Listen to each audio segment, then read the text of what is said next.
हाय बच्चों, तो स्वागत है physics academy by DP sir में।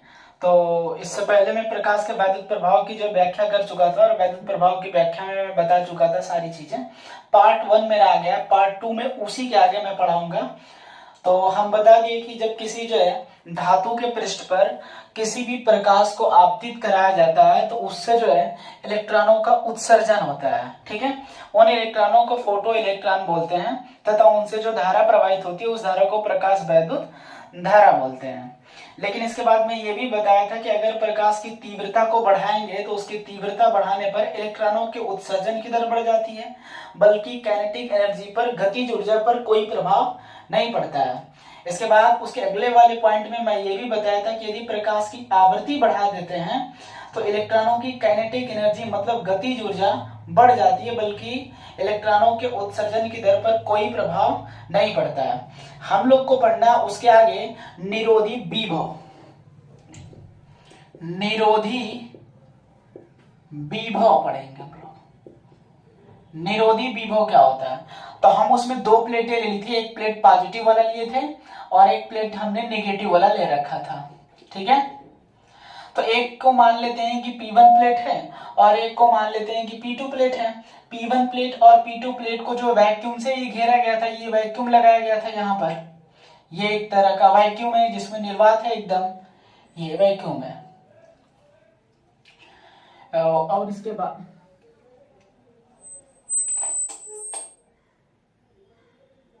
एक वैक्यूम लगाया गया था यहाँ पर, और वैक्यूम में देखेंगे ये वाला पॉइंट, यहाँ एक मैंने धारामापी लगा दिया था। यदि धारा प्रवाहित होगी तो हम जो है बता देंगे कि धारा प्रवाहित हो रही है, मतलब धारामापी में विक्षेप की स्थिति तुरंत मिल जाएगी। ये एक धारामापी जिसको बोलते हैं गैल्वेनोमीटर। गैल्वेनोमीटर का काम ये होता है कि धारा को सूचित करती है, मतलब ये बताती है कि उस परिपथ में धारा प्रवाहित हो रही है या नहीं हो रही है। यदि परिपथ में धारा प्रवाहित होगी तो सुई विक्षेपित हो जाती है और परिपथ में धारा प्रवाहित नहीं होगी तो सुई विक्षेपित नहीं होती है। चलिए, P1 और P2 है, हम इसको P1 ले सकते हैं, इसको P2 ले सकते हैं। ठीक है, कुछ भी मान सकते हैं। ठीक है, तो पोटेंशियल जो इस वाले का होगा, जो ऋण वाला है, इसका जो पोटेंशियल होगा वो ऋण वाले में होगा, मतलब इसका पोटेंशियल ऋण में है। और इस वाले का पोटेंशियल लेंगे तो पॉजिटिव वाला पोटेंशियल है। तो दो तरह के पोटेंशियल मिल गए हमें, एक प्लस वाला और एक माइनस वाला। तो प्लेट P1 पर या P2 पर, ठीक है, वह ऋण विभव, ठीक है, प्लेट P2 पर वह ऋण विभव जो प्लेट P1 से निकलने वाले इलेक्ट्रॉनों को रोक दे। या यदि इसको हम P1 मान ले और इसको P2 मान ले तो लिख सकते हैं कि प्लेट P1 पर वह ऋण विभव जो प्लेट P2 से निकलने वाले इलेक्ट्रॉनों को क्या कर दे, रोक दे। ठीक है, मतलब इनको न जाने दे।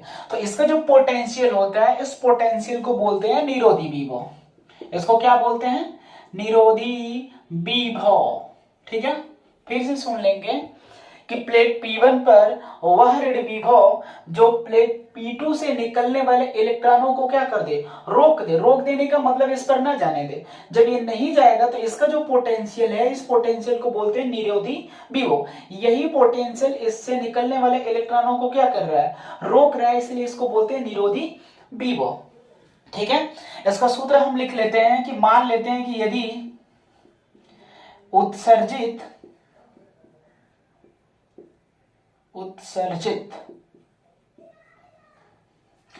इलेक्ट्रॉनों की गतिज ऊर्जा के तथा निरोधी विभव V0 हो तो उस स्थिति में K बराबर क्या लिख सकते हैं, E इंटू V0, या V0 बराबर K बटा में E। V0 जो है वह निरोधी विभव है। निरोधी विभव का मतलब कि प्लेट P1 से निकलने वाले या प्लेट P2 से निकलने वाले इलेक्ट्रॉनों को क्या कर रहा है, रोक रहा है, ये वाला। इस विभव को निरोधी विभव कहते हैं। ठीक है, तो आपको क्लियर हो गया होगा। हम बता दिए कि जो इलेक्ट्रॉन निकल रहे होंगे वो गति कर रहे होंगे, और गति कर रहे होंगे तो उसकी काइनेटिक एनर्जी को मैंने के रखा है, और जो निरोधी विभव है रोक रहा है उसको मैंने कितना लिया, V0 लिया है, इसलिए K बराबर E इंटू V0 या V0 बराबर K बटा में E। ठीक है, जो निरोधी विभव होता है ये इलेक्ट्रॉनों के उत्सर्जन की दर पर कोई इफेक्ट नहीं पड़ता है इसका। ठीक है, इसका कोई प्रभाव नहीं पड़ता है निरोधी विभव का। ठीक है, ये ध्यान देंगे। इलेक्ट्रॉनों पर जो चार्ज होता है E बराबर 1.6 10⁻⁻19 गुलाम होते हैं। ये हमको याद करना है, चाहे लिखा रहे चाहे ना लिखा रहे, हमको ये बात पता होना चाहिए कि जो इलेक्ट्रॉन पर चार्ज होते हैं वो 1.6 10⁻⁻19 गुलाम होते हैं, लेकिन इसके आगे कौन सा चिन्ह लगा होता है, माइनस। माइनस चिन्ह लगे होने से ये पता हो जाता है कि किसका चार्ज है, इलेक्ट्रॉन का चार्ज है। अगर इसके ऊपर प्लस चार्ज लगे हुए हैं तो ये पता कर लेंगे इस पर किसका है, प्रोटॉन का है। ठीक है, चलिए आगे हम लोग को अगला पॉइंट हम लोग को पढ़ना है। इसमें अगली हेडिंग है हमारी देहली आवृत्ति, या उस आवृत्ति को बोलते हैं संस्तब्ध आवृत्ति। तो देहली आवृत्ति क्या होती है, ध्यान से देखेंगे। देहली आवृत्ति देखिए, इसको मैं मिटा देता हूं। देहली आवृत्ति आप इसको कहीं ना कहीं नोट कर लीजिएगा। ठीक है, देहली आवृत्ति, देहली आवृत्ति या इसी को बोलते हैं संस्तब्ध आवृत्ति। आवृत्ति फ्रीक्वेंसी के बारे में जानते हैं कि पहली चीज तो ये समझ लेते हैं कि फ्रीक्वेंसी क्या होती है। फ्रीक्वेंसी का मतलब कि जब भी कोई कण जो है एक सेकंड में जितना कंपन करेगा वही उसकी फ्रीक्वेंसी कहलाती है। कोई भी जो एक कण है यदि वह एक सेकंड में 10 कंपन कर रहा है तो वो उसकी फ्रीक्वेंसी है, एक सेकंड में 20 कंपन कर रहा है तो वो उसकी फ्रीक्वेंसी है, मतलब कि वाइब्रेट ऑफ नंबर। ठीक है, जो वाइब्रेशन कर रहा है उसी को क्या बोलते हैं, हम उसकी फ्रीक्वेंसी बोलते हैं। ठीक है, तो देहली आवृत्ति क्या होती है, देखिए जब भी कोई जो है लाइट किसी धातु के पृष्ठ पर आपतित होती है तो हम इसके बारे में जानते हैं कि जब वो धातु के पृष्ठ पर आपतित हो रही थी, धातु के पृष्ठ पर, तो उससे इलेक्ट्रॉन उत्सर्जित हो रहे थे। ठीक है, तो प्रकाश की वह न्यूनतम आवृत्ति, ठीक है, कोई लाइट इस पर आपतित हो रही है, प्रकाश की वह न्यूनतम आवृत्ति जो किसी धातु के पृष्ठ से प्रकाश इलेक्ट्रॉनों का उत्सर्जन करा सके। उत्सर्जन का मतलब कि इसको जैसे ही धातु के पृष्ठ पर आएगी तुरंत इलेक्ट्रॉन उससे क्या हो जाने चाहिए, उत्सर्जित होने चाहिए, मतलब कि प्रकाश इलेक्ट्रॉनों का वो उत्सर्जन करा सके। जब प्रकाश इलेक्ट्रॉनों का उत्सर्जन करा सकेगी तो उस फ्रीक्वेंसी को, उस आवृत्ति को बोलते हैं देहली आवृत्ति। ध्यान देंगे कि देहली आवृत्ति जो होती है एक न्यूनतम आवृत्ति होती है। कौन सी, न्यूनतम आवृत्ति, कम से कम आवृत्ति होनी चाहिए। ठीक है, और कम से कम आवृत्ति किसी धातु के पृष्ठ से इलेक्ट्रॉन का उत्सर्जन कराएगी तो उस कम से कम आवृत्ति को हम कौन आवृत्ति बोलेंगे, देहली आवृत्ति। ठीक है, देहली आवृत्ति को न्यू नॉट से प्रदर्शित करते हैं, किससे, न्यू नॉट से। देहली आवृत्ति, देहली आवृत्ति की मैं परिभाषा भी लिख देता हूं, प्रकाश की वह न्यूनतम आवृत्ति, प्रकाश की वह न्यूनतम आवृत्ति जो किसी धातु के पृष्ठ से प्रकाश इलेक्ट्रॉन का उत्सर्जन करा सके। उत्सर्जन का मतलब कि बाहर निकल सके, प्रकाश का इलेक्ट्रॉन का उत्सर्जन करा सके, उसे देहली आवृत्ति कहते हैं। ठीक है, या संस्तब्ध आवृत्ति कहते हैं। यह देहली आवृत्ति हो गई। देहली आवृत्ति को हम जानते हैं कि किससे प्रदर्शित करते हैं, न्यू नॉट से प्रदर्शित करते हैं। यह उसकी परिभाषा हो गई। हम थोड़ा सा ग्राफ इसके बारे में खींचते हैं, ग्राफ के बारे में थोड़ा सा जानेंगे। तो मैंने एक ग्राफ खींचा हुआ है यहां पर, ये ठीक है, ये वाला इसका पॉजिटिव डायरेक्शन होता है, ये भी पॉजिटिव है, ये वाला नेगेटिव, और नीचे भी जाएंगे तो ये जो डायरेक्शन होगा ये भी किस में लेंगे, निगेटिव में। यहाँ पर जो पॉइंट होता है इस पॉइंट को बोलते हैं ओरिजिन पॉइंट। ओरिजिन पॉइंट का मतलब मूल बिंदु। कोई भी काम का शुरुआत हम जब भी करेंगे तो इसके मूल बिंदु से करते हैं। ठीक है, चलिए एक ग्राफ मैंने इस तरह से खींचा हुआ है यहाँ पर और यहाँ पर। इस वाले को ले लेते हैं ई के। ई के का मतलब काइनेटिक एनर्जी है हमारी, और इसको हम ले लेते हैं न्यू नॉट। न्यू नॉट का मतलब ये न्यू ले लेते हैं, फ्रीक्वेंसी इसको बोलते हैं आवृत्ति। फ्रीक्वेंसी का मतलब आवृत्ति होती है, जिसको किससे प्रदर्शित करते हैं, न्यू से। आवृत्ति है हमारी, किससे डिनोट करेंगे, न्यू से। चलिए अब ये बताइए कि जब ये ग्राफ ऊपर जा रहा होगा तो काइनेटिक एनर्जी बढ़ रही होगी, गतिज ऊर्जा बढ़ेगी, और गतिज ऊर्जा कब ज्यादा होगी, जब इलेक्ट्रॉनों अरे प्रकाश की क्या बढ़ा दें, आवृत्ति को बढ़ा दें, तो उस स्थिति में जो इसकी गतिज ऊर्जा होगी वो क्या होगी, अधिक होगी। मतलब कि ये जो है आवृत्ति है, ठीक है, ये वाली, और ये वाली इसको बोलते हैं गतिज ऊर्जा। ये गतिज ऊर्जा है और ये हमारी आवृत्ति है। जब ऊपर हम जाएंगे तो हमारी फ्रीक्वेंसी प्लस में रहेगी और काइनेटिक एनर्जी भी प्लस में रहेगी, और जब यही ग्राफ नीचे जाएगा तो ये काइनेटिक एनर्जी किस में रहेगी, माइनस में, और फ्रीक्वेंसी भी किस में रहेगी, माइनस में। जब फ्रीक्वेंसी माइनस में हो जाएगी मतलब कि आवृत्ति ऋण में चला जाएगा, तो उस स्थिति में आवृत्ति का मान कम हो जाएगा, और जब आवृत्ति का मान कम हो जाएगा तो इलेक्ट्रॉनों का उत्सर्जन नहीं होगा। ये वाला जो पॉइंट दिख रहा है ये आवृत्ति का सबसे न्यूनतम मान है, जिसको हम न्यू नॉट से प्रदर्शित करते हैं।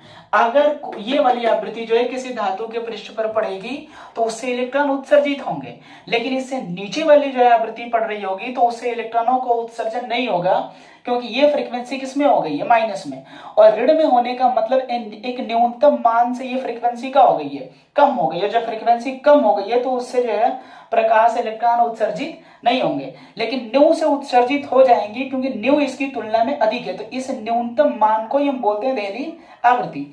इससे ज्यादा यदि हो जाएगी तो भी इलेक्ट्रॉनों का उत्सर्जन हो जाएगा, क्योंकि अब जो है न्यूनतम मान से क्या हो गई, आवृत्ति अधिक हो गई है, ठीक है।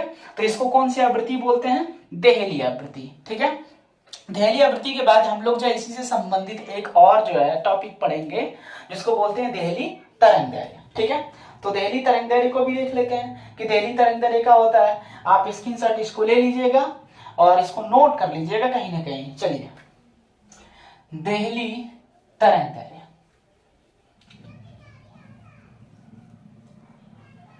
देहली तरंगदैर्घ्य,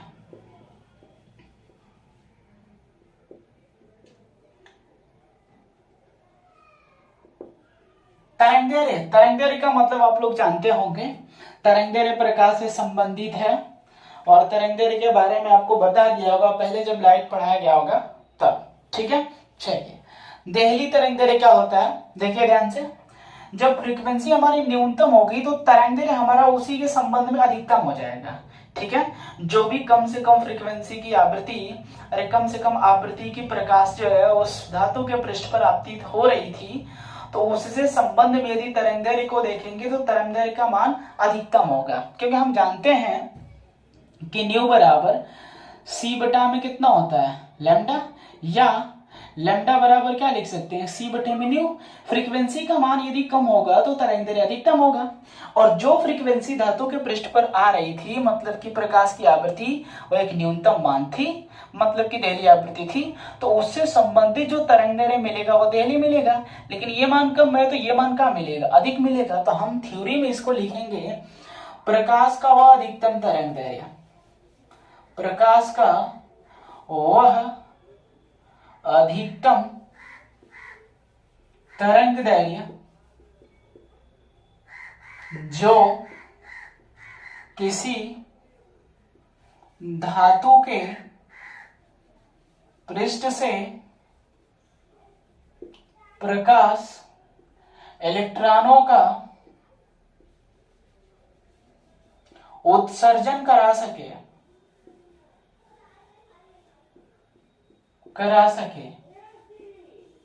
उसे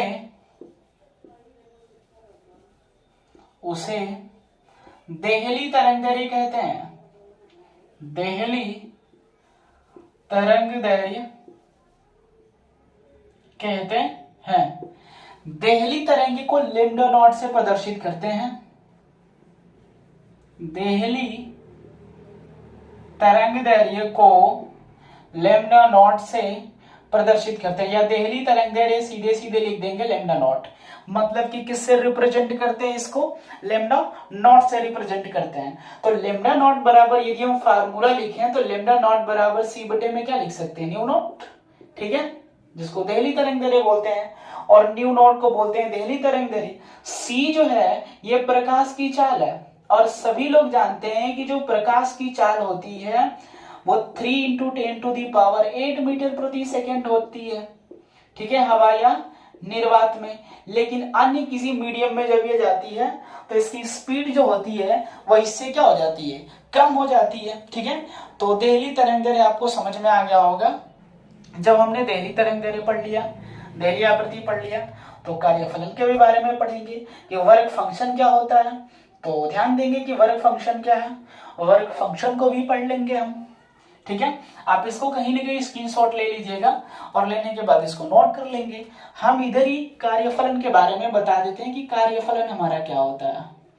कार्यफलन, ठीक है, वर्क फंक्शन। देखो कार्य से संबंधित जो भी चीजें आती है, तो कार्य एक तरह की ऊर्जा है और ऊर्जा से संबंधित इसको रख रहा है, ठीक है। तो कार्यफलन का मतलब कि प्रकाश की वह न्यूनतम ऊर्जा, मतलब कम से कम ऊर्जा, प्रकाश का वह न्यूनतम ऊर्जा जो किसी धातु के पृष्ठ से प्रकाश इलेक्ट्रॉनों का उत्सर्जन करा सके, उसे कार्यफलन कहते हैं, ठीक है। तो कार्यफलन कहते हैं, कार्यफलन तो देख लिए हम लोग।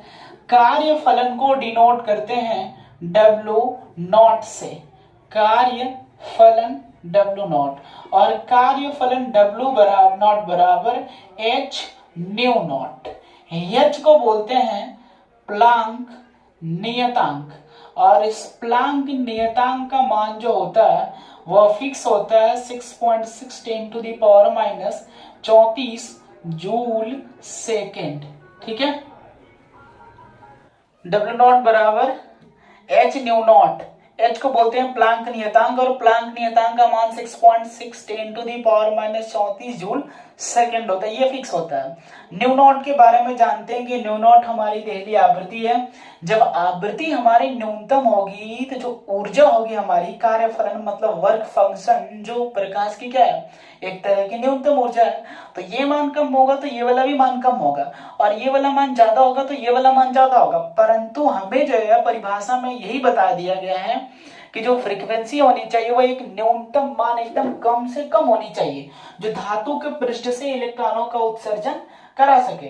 तो जब ये मान कम तो ये भी मान कम मिलेगा। इसीलिए हम बोलते हैं कि वर्क फंक्शन जो है प्रकाश का वह न्यूनतम ऊर्जा जो किसी धातु के पृष्ठ से प्रकाश इलेक्ट्रॉनों का उत्सर्जन करा सके, उसे हम क्या बोलते हैं, कार्यफलन बोलते हैं, ठीक है।